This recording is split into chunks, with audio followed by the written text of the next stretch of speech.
Hello and welcome to another health talk. This one is about alkaline water and heavy water. Now, I have seen for several years now very amazing claims about these two products. In the case of, well, I guess you can really say that both of them share very similar claims. Uh, they say that they will improve your health and fight cancer and other diseases and stuff like that. And the details don't matter as much as looking at whether they're claiming to help with a narrow range of health issues or a broad range of health issues. In my experience, the vast majority of natural and man-made solutions to health problems can be classified very, very easily as true or false simply by looking at whether they claim a wide range or a narrow range of health benefits in terms of fighting diseases. And to be more specific, in the old days, we used to have what was called snake oil. And basically, this is a catch-all term that refers to a pseudo medicine that was sold to the gullible public at that time as a medicine that could cure a wide array of illnesses and conditions and stuff. And so these salespeople who were con artists would go from town to town, village to village, city to city, and they would hawk their products. And then they would tell people that, it'll help you with all these different problems. You're bald. You're not going to be bald anymore. And you're blind. You're not going to be blind anymore. And they would have one or two people in the audience who were actually members of their team, and these people would pretend to have an illness, and then they would consume this fake medicine, like homeopathy, and claim, I'm cured. I'm good now. And of course, people not realizing that these people were not from their community, because they would not use these people in very small communities where everyone knew everyone else. They would believe, just kind of like going to a I'm not going to go there. There's a similar situation where it doesn't even involve the sale of medicine, but people get tricked into believing that healing has occurred. Let's just say spiritual healing. Anyways, I digress. So they would then have many people who were no longer skeptical and would want to buy the product, and they would sell it to as many people as they could until they ran out. Now, often these products were made with things that contained more often chemicals or compounds that had some kind of a medicinal effect. For example, before Coca-Cola became famous as a soda, it was sold as snake oil or as a medication. And the reason that people believed in it wasn't because it actually had health benefits, but because of the cocaine that was in it would cause them to have the reaction you would expect for cocaine. And so they would feel, oh my gosh, I feel so much better. I've got so much energy, whatever it was.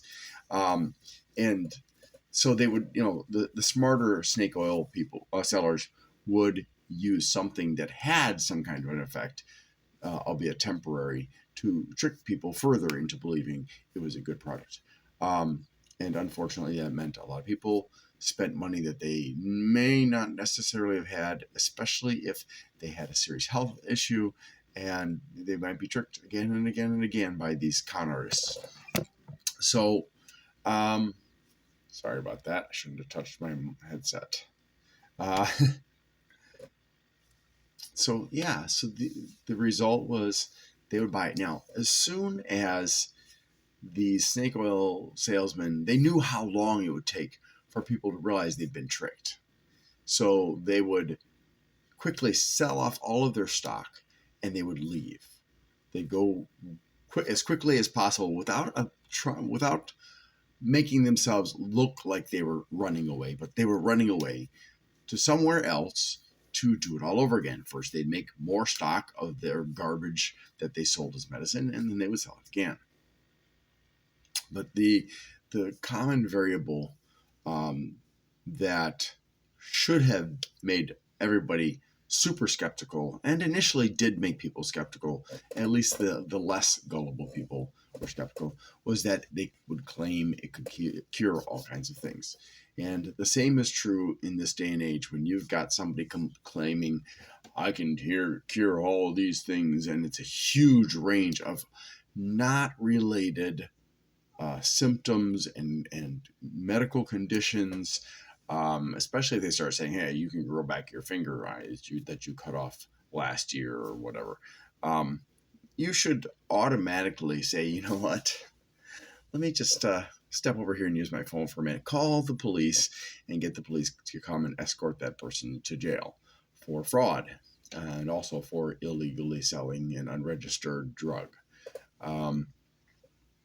But unfortunately, in this day and age, the FDA does not monitor things that are sold in a particular way, such as dietary supplements and foods. So you can see prebiotic and probiotic sodas and probiotic foods and beverages. They're not regulated by the FDA. You can see that there are dietary supplements, vitamins and minerals that are not regulated by the FDA. And so it's pretty, how shall I say it? It's still the Wild West in many ways. I can give a specific example. Monster puts these interesting chemicals like carnitine and creatine and CoQ10 or whatever it is, and this other stuff into some of their energy drinks. And what they don't tell you is the number of people who fail to observe a reasonable limit on these beverages. And I would say the reasonable limit for any energy drink should be 1 energy drink. And I understand you may run out of energy after a few hours and then you want more energy. Well, I would say stick with caffeine. Don't get these strange drinks. And here's the reason I say this. I have met several people who used to consume multiple cans, 2 or more, obviously, of Monster and other brands that have the same kind of composition of these molecules or compounds that are not really tested and not not controlled by the FDA. And if they went over a certain limit, and I don't know the exact limit, but if they went over a certain limit and had more than 1 can a day, they would eventually end up with kidney damage. Now, if you don't know it, damage to your kidneys is irreversible. Once done, there's no going back to having a fully healthy kidney. It's just not possible. And I found out of all these people, they all told me that not only could they not drink those energy drinks anymore that had the weird stuff in them, but they couldn't even have caffeine. Now, in addition to the kidney damage, they would also have heart damage. And whereas the kidney damage was only in certain cases, the more I would assume that these people were more extreme in their consumption of these energy drinks. The people whom I talked to, all of them across the board, said that their heart was damaged by drinking this stuff. all of them. And as a result, that was why they couldn't have even the caffeine, because the caffeine would trigger uh, bad reactions in their heart. And maybe I'm not sure if it was just palpitations or if it was pain or whatever it is. But, as somebody who's been suffering from palpitations for probably over a decade now, I understand how scary that can be when your heart starts skipping beats or having extra beats or anything like that. And if you're having other reactions that go along with the palpitations, like nausea or faintness, or other symptoms, flushing or whatever, that can be really scary. So these people, and one of them, he was drinking Monster before he was an adult. When I say adult, I mean before he was a young adult, before he was 18. And the damage was done while he was still like 16, 17. And he's got to live with that for the rest of his life.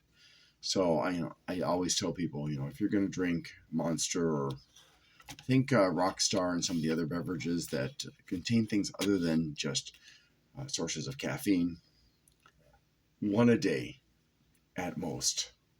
And if you're going to drink it slowly. But I have kind of digressed off the topic here.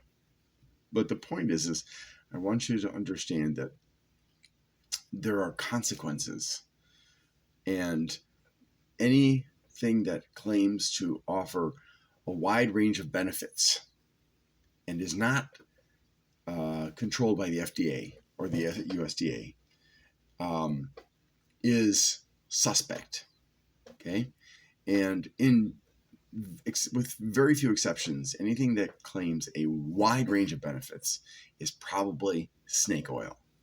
Okay, so when we look at heavy water or water that's super oxygenated, or one of those things, they all claim, oh, wow, this can do all these things for you. So we can know just from that claim that it's fake. And studies have shown actually that these super oxygenated waters or whatever do not have any extra benefits. Is there such a thing as heavy water? Yes. Can you add extra oxygen into water? Yes, but it doesn't provide health benefits. It's still water. So if you're spending extra money on this stuff, you're wasting your money. Now, as far as the other type of water, the alkaline water, that's a little bit more complicated. Ultimately, we can still say, oh, they're claiming all these different benefits. So it's a scam, and it is. When my wife was sick with cancer, at one point, this guy came to us and he said, I make alkaline water and I'd like to provide it to you free of charge to help your wife get better.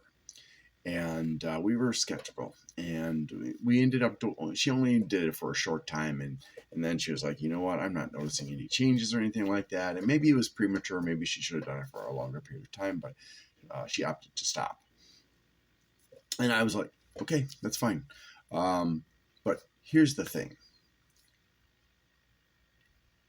When you're putting something alkaline into your system, and indeed there are a small number of foods in the world that are alkaline by nature, like some coconut water, for example, is alkaline, and bananas, as stages of their development, can be alkaline. You are actually fighting against the power of the acid in your stomach, which is to say, number one, you're reducing the efficacy or effectiveness of your stomach acid to do its job of digesting your food and beverage. Okay? That's not good. You want the things that you put into your body to be fully digested before they move out of the stomach and into the intestines. Okay? If you don't, then you're more likely to have problems because of that. But more importantly, stomach acid acts as a barrier to germs. Now, there are two kinds of germs. There are the probiotic germs, and then there are the dangerous germs. And both of them can be inhibited or destroyed by stomach acid. But whereas you want the probiotic germs to be able to pass through, you don't want the dangerous germs, like E. coli, to get down into your intestines. Unfortunately, because alkaline water is raising the pH of your acid, making it more alkaline, less acidic, the consequence is that you're increasing the risks, the likelihood of dangerous pathogens getting into your intestines. So, here's what I'm going to tell you. I don't recommend, and experts don't recommend, unless they're selling it, alkaline water. Okay? If, however, you absolutely have to drink alkaline water, don't drink it right before or a meal, with or right before a meal, because you're increasing the pH of your stomach acid and you're decreasing the effectiveness of your digestion and increasing the risk of pathogens getting into your intestines. Okay? If you want to drink it at some other time when it's not going to impact your digestion. So I would say 2 hours after you've eaten, assuming that your stomach isn't still full. Like if you overeat, you're still feeling like your stomach's full. Or maybe you've been in a position where your stomach hasn't been able to remove the food. You know, I've had that sometimes. I've eaten dinner and then 3 hours later, I still feel full because the way I've been sitting has not allowed my stomach to empty itself. So if you feel like there's still food in your stomach, don't use the alkaline water. But if you feel like your stomach's empty, not just because you have hunger pains, but because you genuinely believe your stomach is empty and it's been at least a couple of hours, it should be safer to consume the alkaline water as long as it's sterile. The alternative is you could drink it like maybe an hour before your meal or your snack, or more than an hour. But if you're just trying to do this for your health, you're wasting your time. It's in my opinion, the chances of it benefiting you, except for situations like where you're suffering from gastroesophageal reflux disease or GERD, or Barrett's esophagus, or esophageal cancer, or indigestion, heartburn, that sort of thing, where there's maybe even like if H. pylori, Helicobacter pylori, has caused ulcers in your stomach. There may be a medicinal value to it. You would need to consult with your doctor about that. Don't just take it upon yourself to do that. Talk to your doctor, and assuming that your doctor is legitimate and not a quack, not promoting nonsense medicine like homeopathy. You should get good advice from your doctor on that. I would definitely suggest, however, that you speak to a specialist just to make sure, because generalist doctors like MPs and family doctors and things like that, the ones that don't have a master's degree in a specialist category, look for an internist or somebody that deals with the stomach and intestines in order to get more specific advice on when and if to use alkaline water. So I hope this information has helped you. Again, if somebody promises a wide range of health benefits that just seems to be too good to be true, it is. Thank you so much for watching, and I hope you have a great day.